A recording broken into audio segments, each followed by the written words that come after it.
प्रतीक दिल्ली में joint family के साथ रहता था, लेकिन जॉब की वजह से अपनी माँ के साथ दूसरे शहर में शिफ्ट हो जाता है, जहाँ उसकी प्रीति के साथ लव मैरिज हो जाती है, जिस पर बहू को नापसंद करते हुए उसकी माँ पूरा समय प्रीति को परेशान करने के तरीके निकालती रहती है। प्रीति, कहाँ हो? सुबह का नाश्ता दोपहर में खिलाओगी क्या? इसमें प्रीति और प्रतीक ऑफिस जाने के लिए तैयार हुए कमरे से बाहर आते हैं, जिसे देख सास प्रीति पर भड़कने लगती है।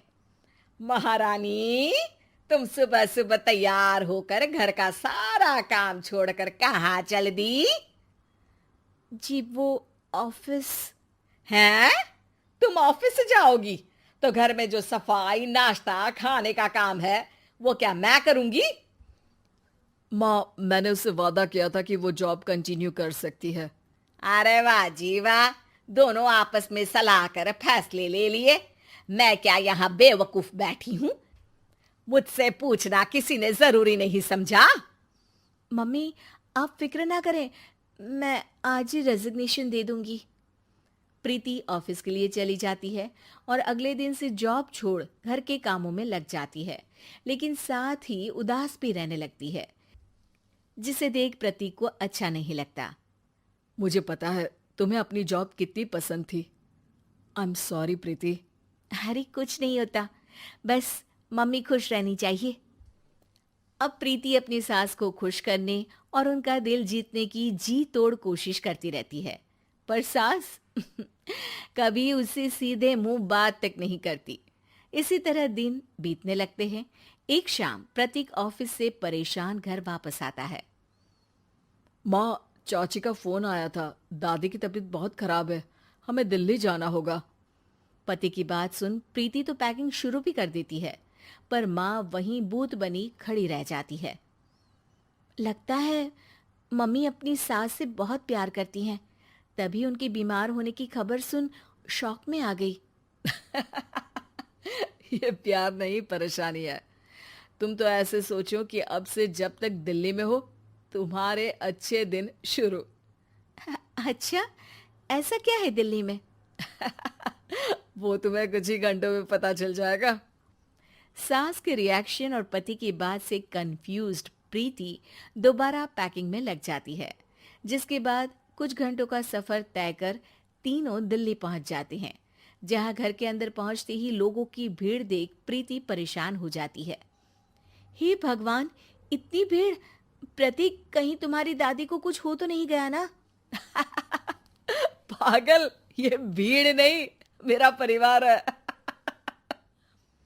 क्या? इसे तुम परिवार कहते हो? अरे इसे तो जिला घोषित कर देना चाहिए।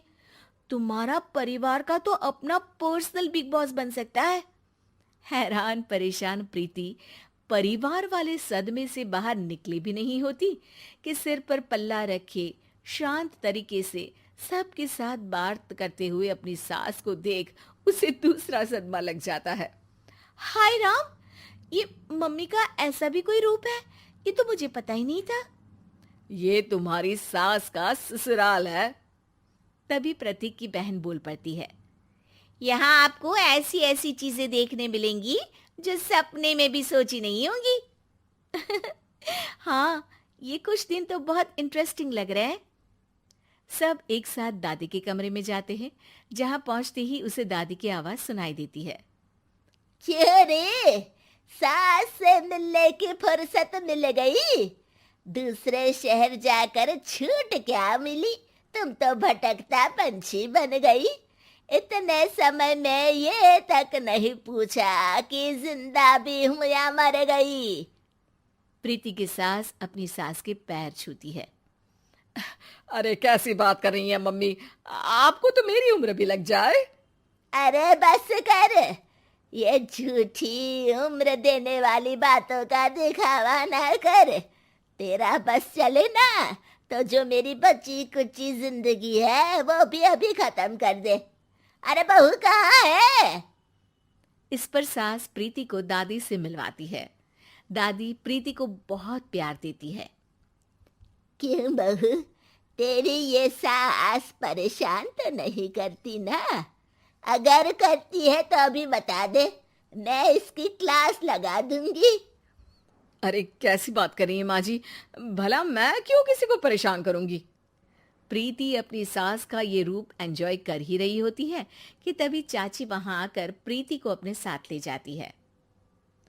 सास की क्लास लगते देख जो खुशी मिल रही थी वो तुम्हारे चेहरे से साफ पता चल रही थी, इसीलिए ले आई, क्योंकि अगर उन्हें पता चल जाता तो तुम्हारी खैर नहीं थी। थैंक यू चाची जी। चाची और प्रीति घर में झूले पर बैठी बात कर ही रही होती है कि उसकी सास भी वहां आ जाती है। मतलब यहाँ सारा काम मैं करूं और तुम बैठी हंसी ठिठोली करो? अरे चलो जाओ खाना बनाओ। सास प्रीति को डांट कर काम करने भेज देती है, जिसे दादी देख लेती है और एक बार फिर सासू माँ की क्लास लग जाती है, जिसे पूरा परिवार मजे से खड़ा होकर देखने लगता है। क्यों रे, मैंने तुझे काम बोला और तू उस बच्ची को परेशान कर रही है। सास की कोई इज्जत रह गई है इस घर में या नहीं? यहाँ खुद की सास होते हुए भी ज्यादा बड़ी बन रही है। अब नहीं मम्मी जी, मैं तो बस थोड़ी मदद के लिए बोल रही थी। सास रसोई में जाकर काम करने लगती है और दादी प्रीति को लेकर वहां से चली जाती हैं। इसी तरह एक हफ्ता बीत जाता है, जिसमें दादी अपनी बहू को डर, इज्जत और प्यार का फर्क समझाती रहती है और प्रीति उसका मजा लेती है। वापस जाते हुए दादी प्रीति और उसकी सास दोनों को अपने पास बुलाती है। मेरी बहू जिद्दी और अड़ियल है, इसलिए उससे हमेशा सही काम करवाने के लिए मुझे सख्ती करनी पड़ती है। लेकिन तुम्हारी बहू अच्छी है, तेरी खुशी के लिए वो अपनी जॉब और सपने भी छोड़कर घर में बैठी है। अपनी बहू के साथ प्यार से रहो।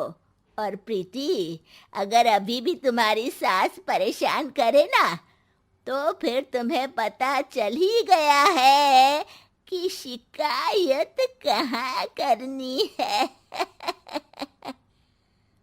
जी, अपनी सास के ससुराल में उनकी सासू माँ के पास।